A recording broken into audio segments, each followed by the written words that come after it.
사실 오늘 우리가 여호와 이레라고 하는 하나님의 이름에 대해서 함께 우리가 은혜를 나누려고 하는데, 이 여호와의 이레의 핵심이 무엇인가? 물론 하나님께서 예비하시고 준비하신다라고 하는 아주 귀한 의미가 있고, 우리 믿음의 사람들이 여호와 이레, 내 길에 앞서 가셔서 우리 하나님께서 준비해 주시지라고 하는 생각만 하는데, 사실은 창세기 22장 1절에서 오늘 우리가 읽은 14절까지 읽다 보면 참 그 3일길이라고 하는 짧은 시간인 것처럼 보여지지만, 어쩌면 아브라함에게는 너무나 긴 3일의 여정이었다라고 하는 사실을 알 수가 있습니다. 왜냐하면 하나님께서 아브라함을 창세기 12장에서 부르시고 그에게 내가 내게 지시할 땅으로 가라고 명령하신 다음에, 하나님께서 12장 3절에 하늘의 별처럼 네 자손을 주겠다라고 말씀했습니다. 그런데 사실 성경을 보면 이미 그 아내 사라는 아이를 낳지 못했다라고 11장에서 기록하고 있어요. 이미 아이를 낳지 못하는 여인, 그 아내를 둔 아브라함에게 하나님께서 내 씨로 말미암아 온 인류를 구원하는 민족을 이루는 역사를 이루시겠다고 하는 하나님의 약속이 떨어졌을 때에 아브라함의 마음이 어땠을까요? 아니, 그 말씀을 들었던 사라는 웃었다라고 성경은 표현하고 있습니다.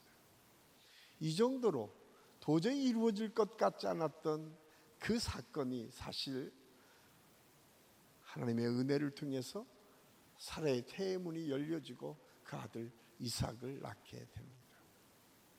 한번 생각을 해보세요. 그것도 99세에 모든 사람은 이미 이 세상을 다 살았다고 할 그때에 아들을 얻었다. 성경은 그렇게 기록하고 있습니다. 그 성경의 기록대로 하면 그 99세 때 얻은 아들, 눈에 넣어도 아프지 않는 그 아들을 어느 날 하나님께서 하나님께 드리라고 말씀하고 있습니다. 사실 요즘 하나님께 드리라라고 하면 하나님의 말씀대로 순종할 분이 얼마나 되겠습니까? 아마 여기에 요즘은 신학교만 보내라라고 해도 아이고, 신학교 왜 보내요? 다른 사람 해도 되지 않을까요? 이런 생각을 하는 시대가 지금 됐잖아요. 저도 이제 하나님의 은혜로 저는 어려서부터 신학을 하도록 훈련받은 사람 중에 하나인데, 제가 어렸을 때 낳자마자 폐렴에 걸려서 죽게 되었다고 합니다. 그래서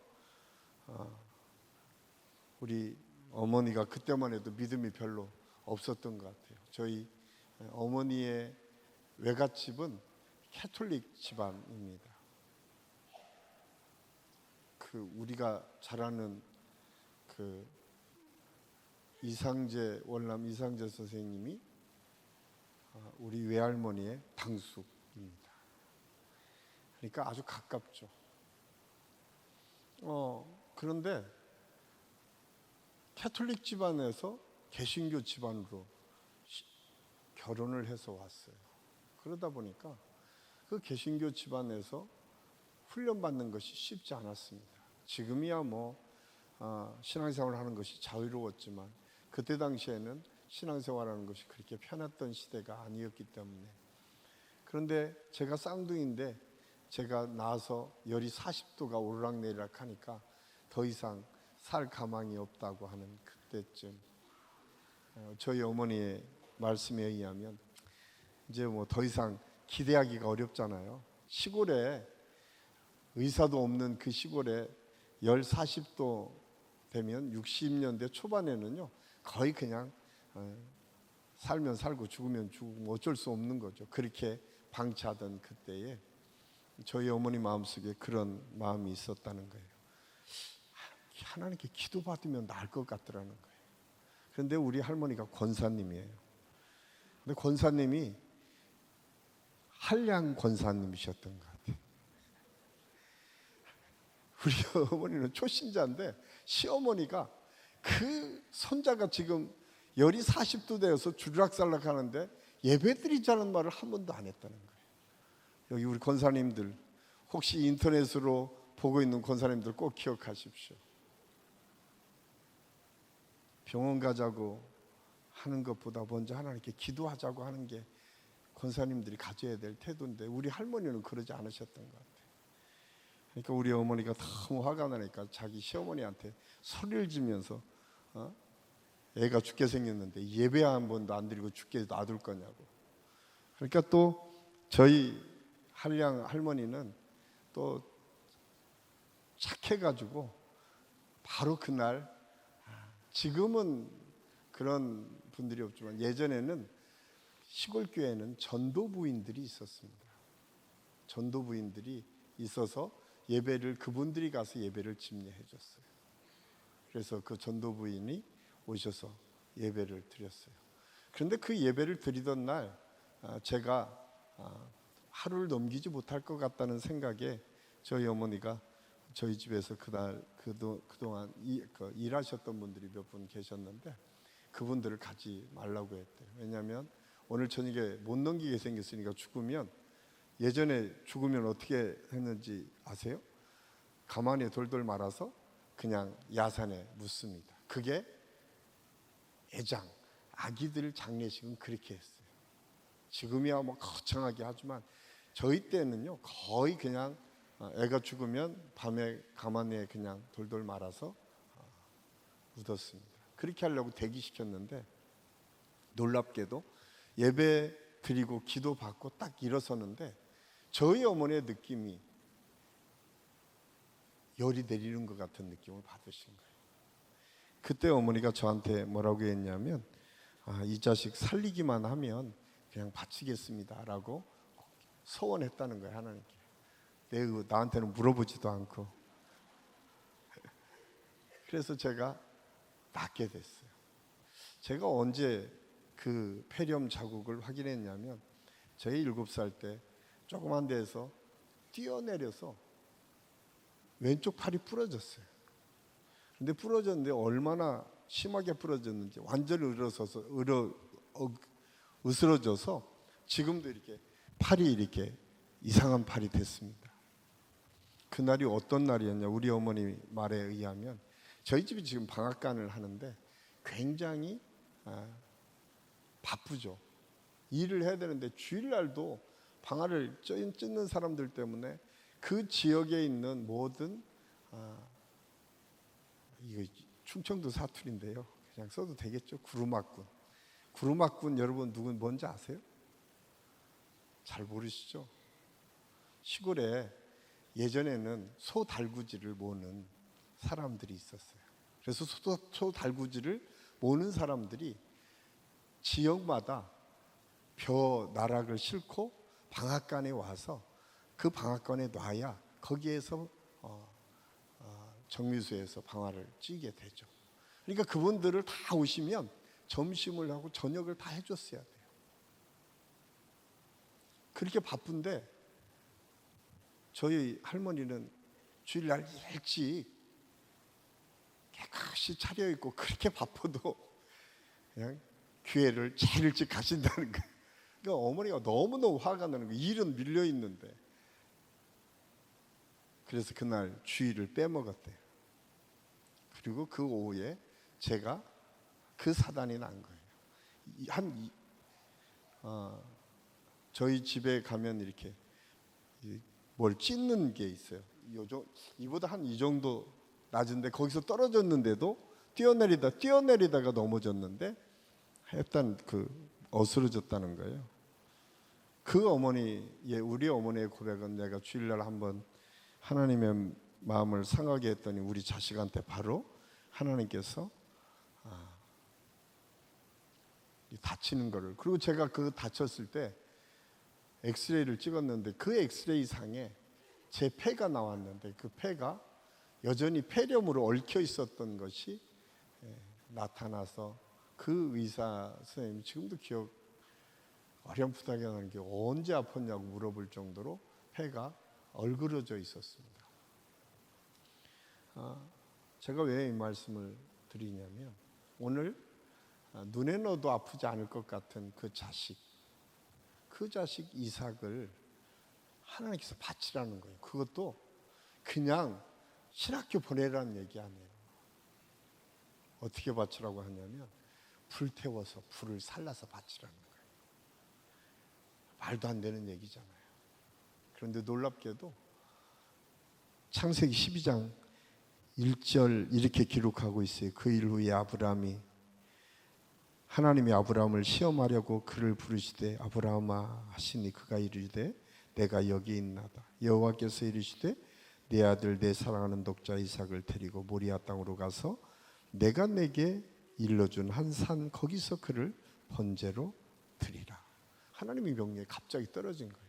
그러자 3절에서 이렇게 고백하고 있어요. 아브라함이 아침에 일찍이 일어나 나귀의 안장을 지우고 두 종과 그 아들 이삭을 데리고 번제의 쓸나무를 쪼개어 가지고 떠나 하나님이 자기에게 일러주신 곳으로 가더니. 놀랍지 않습니까?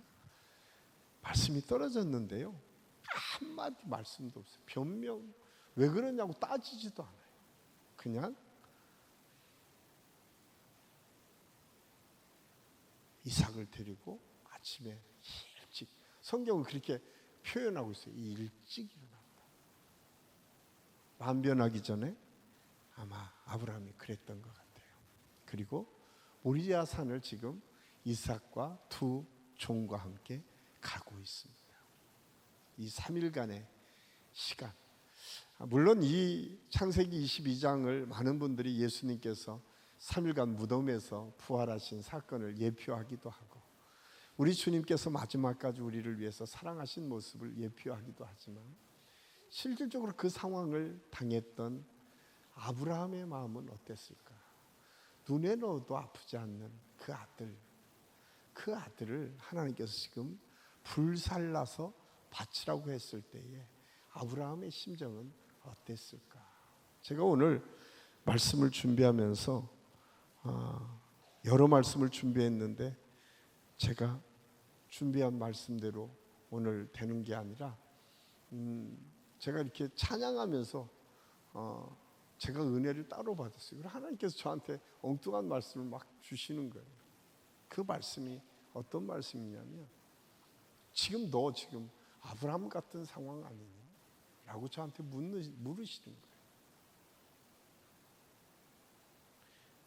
하나님께서 약속한 것들을 하나하나 주시고 이루어가기 시작하면 그때부터 인간이 무슨 생각을 하기 시작하냐면 내가 할 수 있어. 그래, 내가 계획 세우면 되지. 내가 뭔가 이루어가면 되지. 라고 하는 생각을 할 수 있었다는 거예요. 오늘 아브라함에게 그 생각이 들었다는 거예요. 하나님께서 99세 때에 약속했던 대로 주셨던 그 이삭을 통해서 하늘의 별처럼 바다의 모래알처럼 많은 하나님의 역사를 이룰 수 있어. 이미 너는 그 응답을 받고 그 응답을 가지고 지금 여기까지 올 수 있었지. 그런데 그 과정 속에 무엇이 있었습니까? 사실은 창세기 12장에서 22장까지 10장이지만 그 긴 역사 속에 75세에서부터 지금 한 30년 동안 그 기록을 보면 얼마나 많은 일들이 있었습니까? 그 아버지 처음에 하나님의 약속이 있었지만 본토친척 아비집을 지나가고 떠나라고 왔을 때 온전히 순종하지 못했어요. 그 조카 롯을 끊임없이 달면서 그 가족을 온전히 끌어내지 못하는 아브라함의 모습이 있습니다. 그리고 13장에 가서 결국 갈라서지만 그 롯이 소돔 고모라에서 무너지는 아픔을 경험하기도 해요. 그 전에 어떻게 했습니까? 하나님의 약속이 분명하지 않는 것 같은 착각 때문에 그 사라가 하가를 통해서 이스마엘이라고 아들을 얻게 되지 않습니까? 그 아들 때문에 얼마나 많은 아픔과 고통이 있었습니까? 그 모든 과정을 통해서 하나님의 약속이 이제는 이루어졌어요. 앞으로는 하나님의 약속이 이루어져서 그대로 될 것 같아요. 이제 내가 뭔가 할 수 있을 것 같아요. 이게 아브라함이 가졌던 생각 아닐까요? 그때 하나님께서 말씀하세요. 너 지금 나 바라보지 않고 이삭 바라보고 있니? 아니, 네가 지금 이삭을 통해서 뭔가 이루어질 수 있다고 생각하고 있니? 라고 묻고 있는 것 같아요. 저한테 하나님께서 그러시는 것 같아요. 우리 한신교회 하나님의 어려움과 고난 속에서 2년 동안 하나님의 은혜로 좋게 지금 좋아지고 있어요. 아직 완성되지 않았어요. 앞으로 멀었어요. 그런데 우리 마음은 벌써 어떤 생각이 들어요? 이 정도면 되지. 우리가 이제 앞으로 뭔가 하면 되겠지, 뭔가 우리가 할 수 있지 라고 생각하고 우리가 있지는 않은 거예요. 저한테 우리 하나님께서 물으시는 거예요. 근데 그렇지 않아요. 하나님께서 요구하시는 것은 무엇인가? 하나님께서 요구하시는 것은 하나님께 집중하라는 거예요. 다시 하나님께 집중하라는 거예요. 니네가 할 수 있는 일이 아니라는 거예요. 하나님 앞에 정말 하나님께서 원하시는 것이 무엇인지 너희가 붙잡으라는 거예요. 그게 아니면 아무리 좋은 교회로 성장하고 아무리 많은 사람이 와도 하루아침에 무너지는 거예요. 우리는 하나님 앞에서 가끔 그런 생각을 해요. 우리가 뭔가 이루면 안정될 것처럼 보여지고, 뭔가 우리가 계획을 세우면 그대로 이루어지면 잘 되는 것처럼 보여지지만 그렇지 않아요. 성경은 다시 하나님을 집중하라고 말씀합니다. 저는 오늘 이 말씀을 통해서 저와 여러분이 가져야 될 믿음의 태도, 여러분이 지금 어떤 상황이든 어쩌면 우리가 살아가는 생활 속에서 예전보다 훨씬 좋아지는 삶이 있을 수도 있어요. 내가 이제 이 정도 되면 뭔가 할 수 있겠다고 생각하면서 여러 가지 계획을 가질 수 있어요. 물론 계획 갖는 것 중요해요. 그런데 그 계획 속에 하나님께 묻고, 하나님께서 원하시는 것이 무엇이고 하나님께서 기뻐하시는 것이 무엇인가 우선순위로 우리한테 있었는가? 혹시 내가 계획을 세우고 내가 뭔가 할 수 있다고 생각하며 무수히 많은 계획을 세우지는 않는가? 오늘 하나님께서는 지금 아브라함에게 묻고 계신 거예요. 그리고 나서 하나님께서 이렇게 말씀합니다. 12절 말씀, 우리 12절 말씀 한번 띄워줘 보세요. 12절, 22장 12절. 우리 같이 한번 읽겠습니다. 사자가 이르되 그 아이에게 내 손을 대지 말라. 그에게 아무 일도 하지 말라. 내가 내 아들 내 독자까지도 내게 아끼지 아니하였으니 내가 이제야 내가 하나님을 경외하는 줄을 아노라. 하나님께서 아셨던 걸, 그래, 네가 나를 다시 집중하는구나. 네가 나를 다시 집중하는구나. 그런데 여러분, 네가 나를 다시 집중했을 때 하나님께서 주시는 그 다음에는요, 24장에 보면 그 위에 아브라함은 어려움을 당하지 않아요. 참 하나님은 대단하세요. 그 고통과 처음에 가나안 땅의 12장에서 내가 내게 지시하는 땅으로 가라고 하는 명령 앞에 하나님께서 그와 함께 하셨을 때는 때마다 자기가 생각해서, 자기가 고민해서, 자기가 뭔가 이룰 수 있다고 발버둥 치면서 실수하는 아브라함의 모습들이 계속 나오고 있어요. 그렇게 훈련받았던 아브라함, 그 마지막이 창세기 22장, 오늘 모리아 산에 이 하나님의 시험을 통과한 그 후에 아브라함의 생애는 범사에 형통하였더라. 아브라함의 일생이 그렇게 표현하고 있어요. 범사에 형통하였더라. 저는 우리 한식교회 모든 성도들이 언제나 이 시험을 통과할 수 있는 믿음에 세워질 수 있기를 예수님의 이름을 간절히 축원합니다. 꼭 기억하십시오. 오늘 이 말씀을 통해서 저와 여러분에게 주시는 것은 다시 하나님께 우리가 집중해야 되겠다. 하나님께 묻고 하나님께서 원하시는 것이 무엇인지를 먼저 우리가 깨닫고 그것을 이루어 가시는 것이 하나님께서 우리에게 원하시는 것이다. 또 하나 오늘 여기에서 아주 중요한 사실을 깨닫게 되는 게 이삭입니다. 하나님께서 오늘 이삭이 대부분 학자들마다 조금 차이가 있지만 한 17살 정도 됐을 것이다. 청년 이삭. 아브라함 나이는 이미 117이죠. 그러니까 100살 때 얻은 아들이니까. 싸우면 누가 이기겠어요? 이삭이 밀쳐버리면 아버지 아무런 힘도 없어요. 근데 여러분, 이삭은 아무 반항도 하지 않습니다.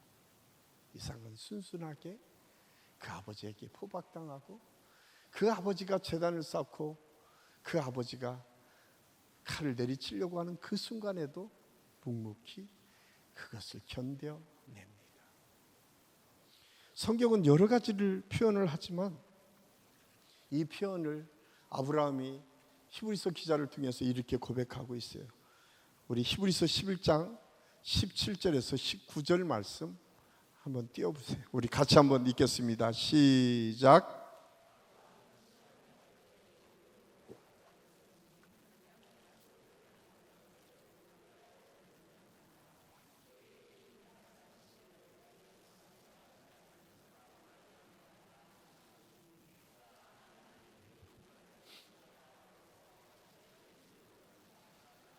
비유컨대 그는 죽은 자 가운데로 도로 받은 것이니라.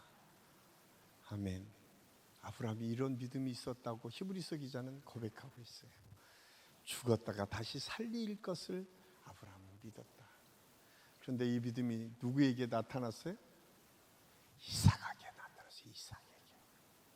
대단하지 않습니까? 이삭은요, 그 다음에 이삭이 가장 성경 속에 시험이 가장 없었던 사람 중에 하나가 이삭이에요. 왜 이삭이 그렇게 평탄한 삶을 살 수 있었을까? 이삭은요, 17살 때 이 시험을 통과해요. 자기를 죽이려 드는 그 아버지의 믿음을 본 거예요. 아버지가 하나님만을 바라봤던 그 믿음이 이삭에게 전수된 거예요. 저는 오늘 우리 한신교회 성도들, 특히 우리 한신교회 선생님들이 가져야 될 믿음의 태도가 무엇일까? 사실은 우리가 여러 가지로 아이들을 가리키고 설명하고 설득해요. 그런데요, 옛말에 그런 얘기 있잖아요. 아버지의 등을 보고 우리가 배운다고 하잖아요. 사실은 선생님들이 모델이 될 수밖에 없어요. 제가 늘 목회하면서 제가 두렵고 떨리는 것은 저도 모르는 사이에 많은 성도들이 목회자가 어떻게 보는지를 보고 신앙이 하나하나 배워지는 거예요. 그래서 그런 부담감이 있어요. 제가 소리를 잘 지르는 권사님을 보면 내가 요즘 소리를 잘 지르고 있지 않는가. 제가 반성을 하는 거죠.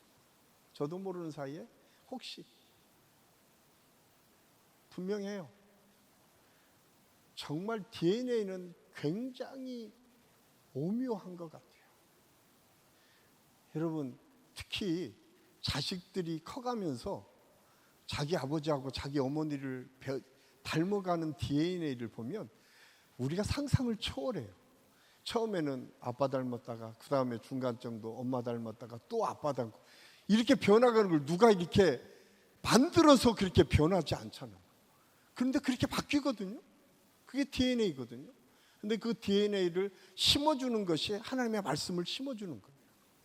그 DNA를 심어주는 것이 뭐냐면 우리도 모르는 사이에 무의식적으로 하는 행동이에요. 그러니까 많은 부모들이 지금 착각하는 게 뭐냐면 아이들의 잘못하는 게 보이잖아요. 왜 보여요? 내가 싫어하는 거였기 때문에 보이는 거예요. 참 이상하죠. 내 자식에게 있어서는 안 될 것 같은 그 모습이 잘 보이는 이유는 내 안에 그게 있는 거예요. 내 자식은 절대 그러지 않았으면 좋겠는데 꼭 그걸 내가 말하지도 않고 가르쳐주지도 않는데 그렇게 하는 거예요. 이유가 뭘까요? 내가 안 바뀌고 있다는 거예요. 내가 바뀌지 않으면 아이들도 안 바뀌어요. 제가 오늘 이삭의 이 하나님께 바쳐지는 이 순간을 보고 제가 다시 한번 깨달은 것은 무엇인가? 이삭이 뭘 보고 배웠는가?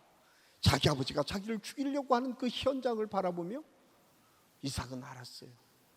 자기 아버지가 어떻게 하나님을 대하는지, 하나님을 믿는 믿음이라고 하는 것이 무엇인지를 그 이삭이 보고 알았다는 거예요. 그리고 그 이삭은 묵묵히 아버지께 순종을 합니다. 이것이 나중에 예수님의 순종을 통해서 예표가 됩니다. 이게 구원의 역사를 이루어가는 힘과 능력이었어요. 저는 오늘 여호와 이레 준비하시는 하나님은 무엇을 준비하시는가? 사실 이 원어적인 의미들을 자세히 살펴보면 준비하신다는 단어보다는 하나님께서 등장하시고 나타나셨다라고 하는 단어가 훨씬 더 확실하다고 하는 표현이 그 속에 담겨져 있어요. 하나님이 나타나신 것만으로도 아브라함에게는 대단한 하나님의 역사였어요. 우리는 뭔가가 준비되고 뭔가가 이루어져야만 그것이 하나님의 나를 사랑하신다고 생각해요. 그런데 하나님은 그렇게 말씀하죠. 나만 있으면 된다는 거예요. 나만 있으면 너의 삶이 형통할 수 있다는 거예요. 그런데 우리는 어떻게 생각하세요? 내 기준을 가지고 내가 원하는 대로 주셔야만 그게 하나님이고 그것을 원하는 대로 해주셔야만 하나님께서 여기 계신 거지, 내가 원하는 대로 안 되면 하나님이 계셔도 하나님이 계시지 않는 거예요. 이게 오늘날 우리의 믿음이 되어버렸어요. 그런데 성경은 그렇게 말씀하지 않았어요. 성경은 하나님이 거기 계시면 그것이 축복이고 은혜다. 여러분, 갈대아 우르보다 가나안이 좋았을까요? 훨씬 안 좋았어요. 그런데 가나안은 왜 좋았을까요? 왜 적과 꿀이 흘렀을까요? 거기에 하나님이 계시기 때문에, 거기에 하나님께서 함께 계시기 때문에 거기가 적과 꿀이 흐르는 하나님의 축복의 땅이 될 수 있었던 거예요. 저는 오늘 이삭을 통해서 주시는 하나님의 은혜가 무엇일까? 우리 자녀들을 양육할 때 우리는 어떤 믿음으로 우리 자녀들을 양육해야 될까? 저는 오늘 다시 한번 도전받을 수 있는 것은 내가 어떻게 하나님 앞에 서는지를, 어떻게 하나님 앞에 순종하는지를, 어떻게 하나님의 뜻을 따르는지를 내 삶으로, 고백으로 보여주고 나타날 때 하나님께서는 그것을 통해서 또 다른 하나님의 역사들을 이루어 가십니다. 저는 우리 한신교회 이음 세대가 우리 선생님들의 그 아름다운 믿음의 헌신들을 통해서 그렇게 하나님의 역사가 계속 이어질 수 있기를 예수님의 이름으로 간절히 축원합니다. 꼭 기억하십시오. 하나님은 아주 분명하십니다. 하나님의 약속을 지키는 자에게는 하나님은 반드시 하나님의 역사를 이루도록 도우시고 함께 하십니다. 이삭의 삶이 형통했던 것처럼 아브라함의 삶이 그 이후에 시험이 없이 범사가 형통하도록 하나님께서 인도하셨던 것처럼 오늘 우리에게 다가오는 수많은 시험거리들을 오늘 모리아산에서 거뜬히 하나님만에 바라보고 집중했던 믿음을 통해서 나아갔던 아브라함처럼 우리 모두가 그 믿음으로 승리하며 나아갈 수 있기를 예수님의 이름으로 간절히 축원합니다. 기도하겠습니다. 아버지, 혹시 우리 생각이 앞서지는 않습니까? 지금까지 주어진 것, 그리고 내가 생각하는 것만을 하나님의 뜻이라고 생각하며 마치 그것이 나의 전부인 것처럼 착각하며 살고 있지는 않습니까? 오늘 아브라함에게 다시 한번 하나님께서 이삭을 바치라고 하는 이 말씀 속에 하나님께 집중하도록 하셨던 것처럼 우리 한신교회가 다시 한번 하나님의 능력과 하나님의 은혜와 하나님의 말씀에 집중하는 교회가 되게 도와주시옵소서. 부족한 종이, 우리 모든 장로님들이, 우리 모든 직분자들이 하나님을 집중하고 하나님께 주신 은혜를 바라볼 수 있도록 인도하여 주시고 그 아름다운 신앙의 모습들이 우리 이음세대와 우리 자녀들에게 계속 이어지는 하나님의 축복의 역사가 있게 하여 주시옵소서. 오늘도 우리와 함께 하시는 주님을 찬양하며 예수님의 이름으로 감사드리며 기도하옵나이다. 아멘.